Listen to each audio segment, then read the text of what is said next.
You're listening to Skeptoid. I'm Brian Dunning from Skeptoid.com.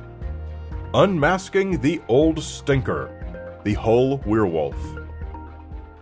It was 2016, and newspapers in the United Kingdom lit up with the news that a legendary medieval werewolf named Old Stinker had made a reappearance, and was currently terrorizing the residents of Kingston upon Hull, a port city in eastern England. Intelligent 21st century adults were seeing inexplicable beastly creatures tearing about, and so far as the newspapers could ascertain, the best explanation was that this ancient monster was back. Old Stinker had been a classic werewolf, well known even all these centuries later, and notorious for its distinctively bad breath, which inspired its name. The notion that some kind of supernatural being might actually be among us today, and might have survived for centuries in order to do so, is compelling indeed. So we're going to point our skeptical eye straight at this claim and see if we can find some possible explanation that does not require us to concede the reality of the supernatural. May 15th, 2016 was one of those colorful days when all the newspapers went nuts with some of those stories guaranteed to raise eyebrows and sell papers. From The Express. Residents in Hull claim to have seen a werewolf in the area. 7 separate eyewitnesses claim to have spotted the 8-foot-tall creature lurking in an abandoned industrial area outside the center of Hull. Residents and folklore experts believe the mythical beast, said to turn from a human to wolf at a new moon, is Old Stinker. According to a centuries-old legend, the foul-breathed creature prowls the Yorkshire wolds. And from the Daily Mail on the same day. Over the past months, witnesses have come forward to speak of spotting a huge, hairy creature around the Barmston Drain, a man-made channel near the town of Beverley. Some locals believe the sightings are evidence of a mythical Yorkshire beast called Old Stinker. A woman who sighted the potential werewolf in December told the Express it was stood upright one moment, the next it was down on all fours running like a dog. I was terrified. It vaulted 30 feet over to the other side and vanished up the embankment and over a wall into some allotments. She said that it both ran on 2 legs and on all fours, as if with the qualities of both human and wolf. Another couple said they saw something tall and hairy eating a dog next to the channel, which runs through the countryside. They added that it jumped over an 8-foot-high fence, with the animal in its mouth. Local folklorist and author Mike Covell collected at least 11 such stories, some from people he'd known personally for years. They were mainly of this same basic pattern, a being that sometimes ran like a tall man, sometimes ran on all fours, sometimes reported as furry, able to jump and climb great distances, and sometimes eating roadkill or some animal. A few accounts described it as a dog with a human face, and a few described it as a human with a dog's face. Lots of newspapers reported the stories for a few weeks, and then, like all such stories, it eventually faded out of the news. Nothing ever came of it. No strange animal was ever caught, no schizophrenic person was ever found, and the sightings stopped coming in.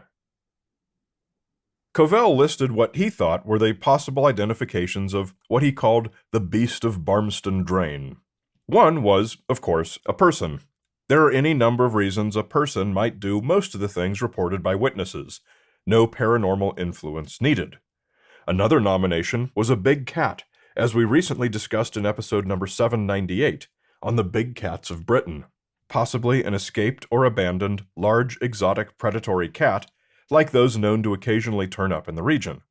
Another was a deer, of which there are many in the area, particularly the red deer, which can be quite large and can move and jump with dramatic power and speed.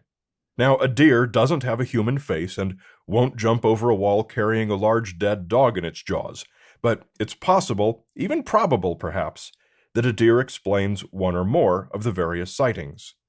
What's almost certain is that no one culprit explains all of them. To whatever degree the number of sightings in 2016 was larger than normal, there were quite probably more than one person or animal responsible.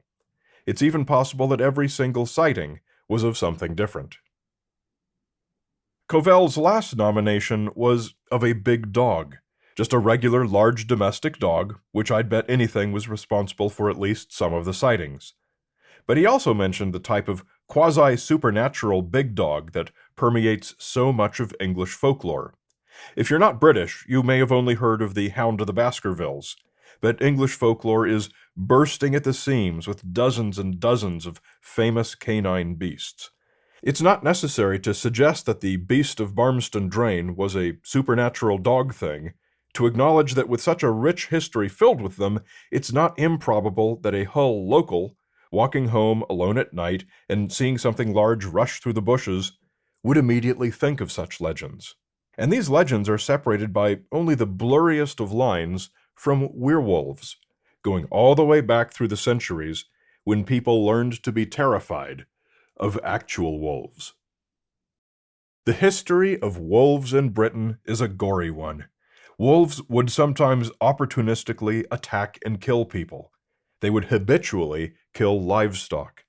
They would sometimes horrifically dig up and devour the bodies of the dead. In response to this, kings usually had bounty programs and hunts organized several times a year. Wolves were shot, clubbed, and trapped. They are believed to have been hunted to extinction in England by the 15th century, and finally in parts of Scotland by the 17th century. Ever since then, there have been no wolves in Britain, and it's purely the result of hunting by humans. Folklorists have noted that with the disappearance of actual wolves, popular stories about werewolves correspondingly faded away. What remained in English folklore were the hounds, the black shuck, barghest, the girt dog, the grim, padfoot. The list goes on. More than one of them were said to often walk on their hind legs, upright, like some grotesque giant man-beast. So with such a folkloric past, we can charitably forgive anyone who sprang for a supernatural explanation for the Beast of Barmston Drain. The sightings totaled scarcely more than you can count on your fingers anyway, and in all probability, they were of different things. We can't know what they were, but we've scant reason to suspect they were anything terribly extraordinary. The big mystery here is not what the people in Hull saw at night in 2016, but rather, it's the identification given to it by the press. Old Stinker. One of the first things I did when researching this episode was to look up the legendary Old Stinker to see what and where it was, what it did, and how long ago it blew its frightful breath into the faces of the local populace. I started by going to the experts who have spent the most time with this. Besides Mike Covell, there are at least 3 other authors who have written somewhat extensively on the Hull sightings from 2016, and of that 4, I was able to speak with 3 of them, who were all generous with their time and knowledge: Deborah Hyde, Mike Covell, and Charles Christian. Yet, not one was able to provide even a single print reference indicating the existence of an Old Stinker legend prior to 2015. Their only printed citations were the tabloid articles from 2016 and the books and articles written by each other since those events. So I went thermonuclear on my search.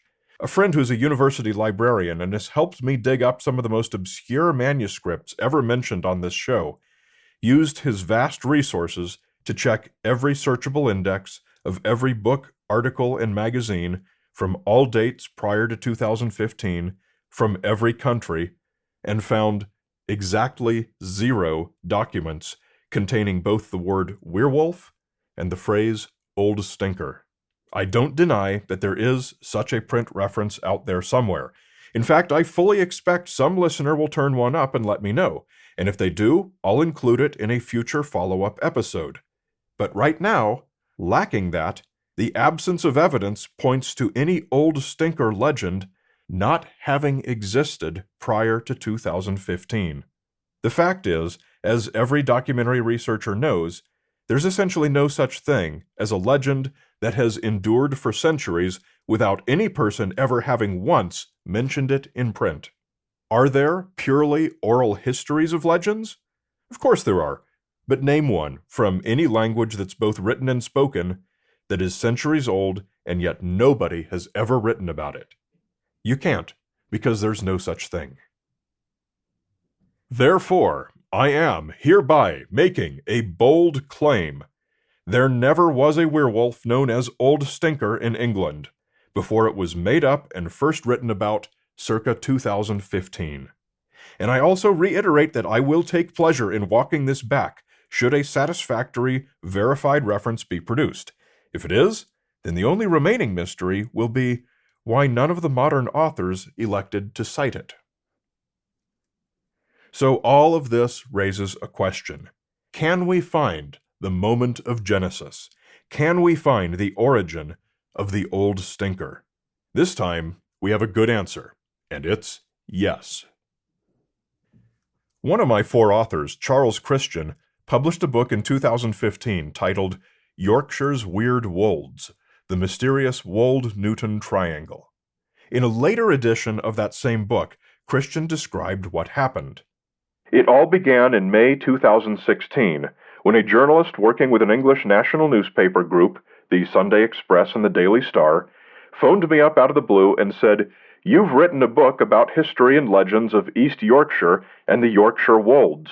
So what do you think about the werewolf sightings in Hull?" This intrigued me, as Flixton is only 35 miles, as the crow flies, or as the wolf lopes, from Hull. So I replied, "Sounds like your Hull werewolf might be Old Stinker taken to hunting in pastures new."